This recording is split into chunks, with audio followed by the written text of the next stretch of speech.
A 22-year-old making $4,000 a month decides to put 2,000 of it into the Nasdaq index every single month for the next 20 years. In that time, he will watch the market collapse 3 separate times.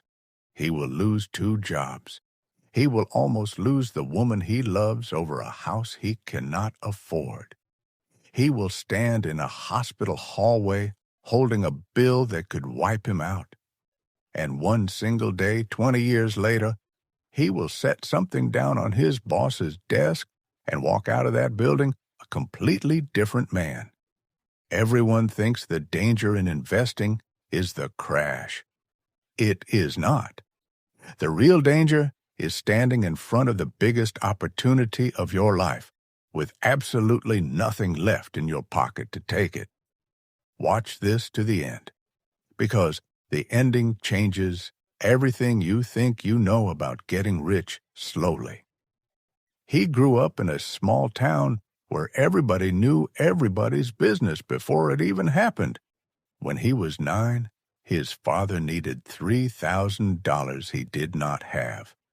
His father walked to a relative's house holding a bottle of good whiskey, stood on the porch for 30 straight minutes, and came home with the bottle gone and his hands still empty. That night, the boy lay awake and made himself one promise. Money would never again be allowed to corner his family against a wall. That promise is the engine behind every single decision in this story, and by the time you finish this video, you will understand why the smallest moments from childhood end up deciding the biggest financial choices of a person's entire life. He became the first person in his family to finish college, packed a suitcase, and moved to the city convinced his life was about to explode into something new. It did not. Dozens of rejected applications later, he landed a job paying $4,000 a month. Rent ate $1,200. Food ate close to $1,000. 200 went home without being asked. 6 months in, his entire savings sat at just over $3,000. Then, at a reunion, a friend who had moved overseas said one sentence that would not leave his head for days. "You are not buying a fund. You are buying the next 20 years of the most dangerous, most dominant companies on the planet." He spent the next 3 nights awake, reading everything he could find, and on payday, he did something that would define the rest of his life. He moved $2,000 into the fund before he paid for anything else. Within weeks, it had grown into $2,100, and he stared at that extra $100 longer than he had ever stared at an actual paycheck. From that day forward, the rule never bent. Money lands. The deposit goes out first, and life gets built on whatever survives. Co-workers bought new phones every year. He kept the one with the cracked screen. Friends went out every weekend. He always said he was working late. People openly laughed at a guy scraping by on almost nothing, trying to play investor. 3 years later, he had put in just over $70,000, and the account crossed 6 figures for the first time. That night, he bought himself 1 beer and drank it alone, because nobody in his family had ever built that kind of number with nothing but a paycheck and pure discipline. Right, when it finally felt like the corner had been turned, the market caved in. The account fell from 100,000 to 70, then to 50, wiping out years of skipped vacations and cheap meals in a matter of months. His father screamed at him over the phone, asking what kind of person gambles away money that hard to earn. For weeks, he woke up at 3 in the morning, opened the app, saw the damage, and could not fall back asleep. On the single worst night, his thumb was actually resting on the sell button. Then he remembered his father on that porch, empty bottle, empty hands, and he closed the app instead. Not only did he refuse to sell, he threw his entire year-end bonus straight into the crash.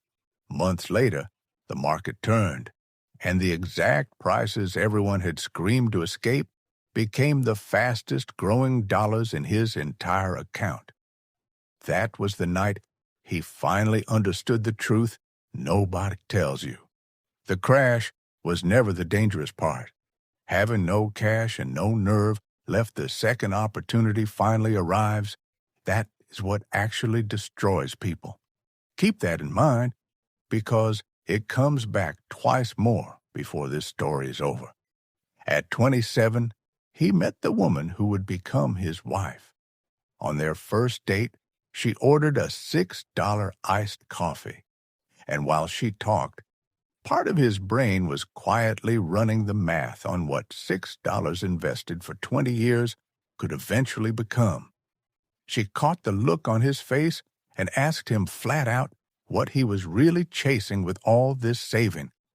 He told her the truth without flinching. He never wanted to be caught needing money with nowhere left to turn.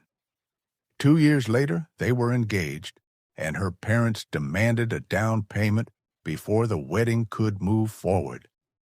He was short by $12,000. His account by then had already crossed $200,000.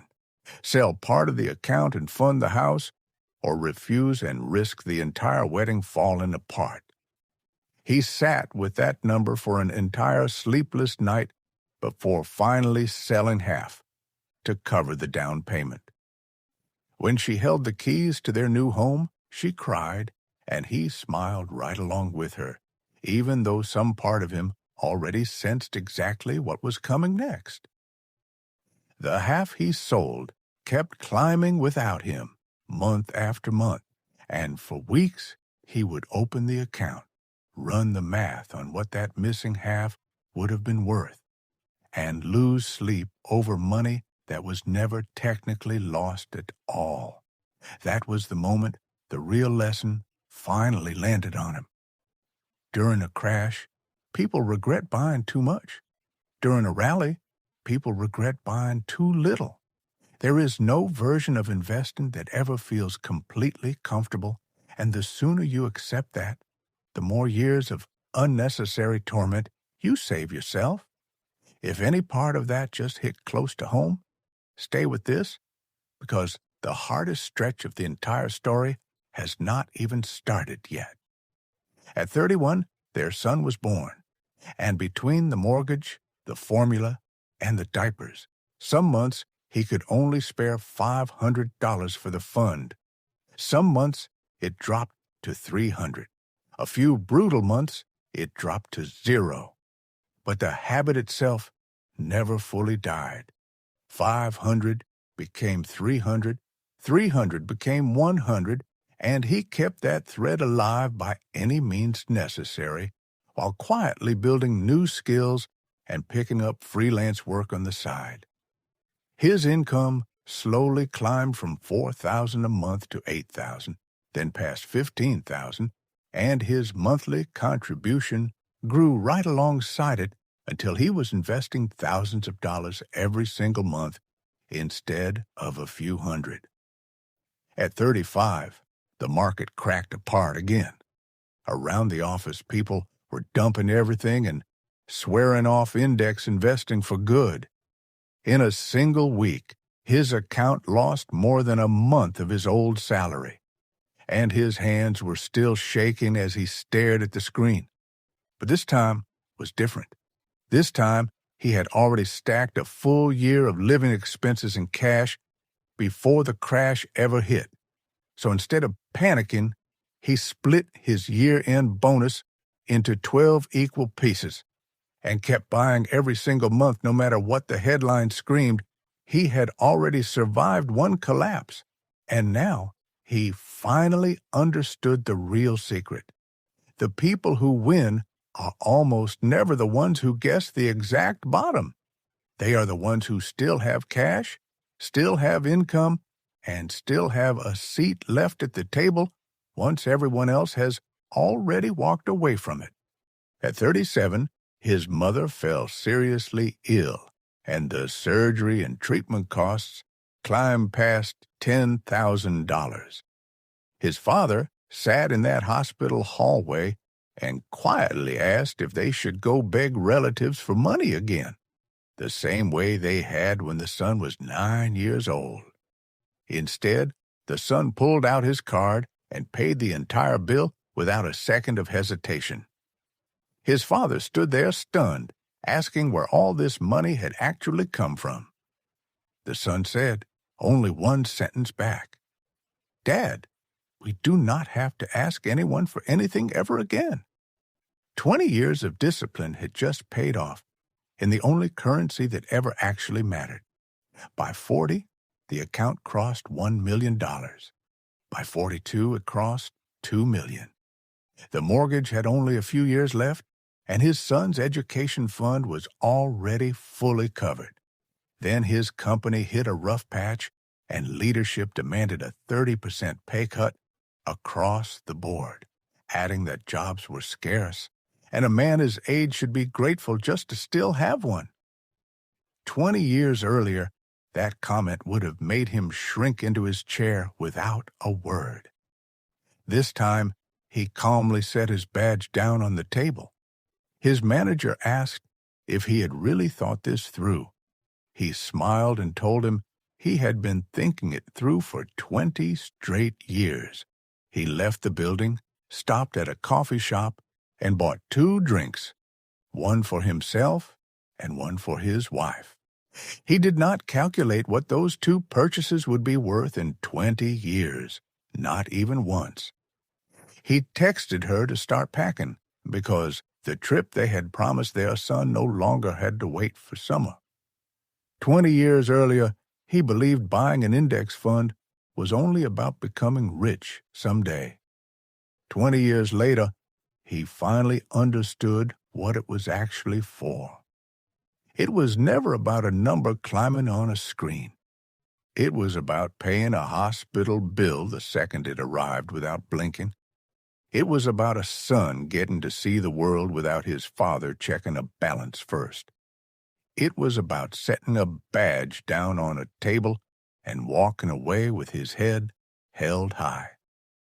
If any part of this story just moves something in you, that feeling is exactly why starting today always beats waiting for the perfect moment.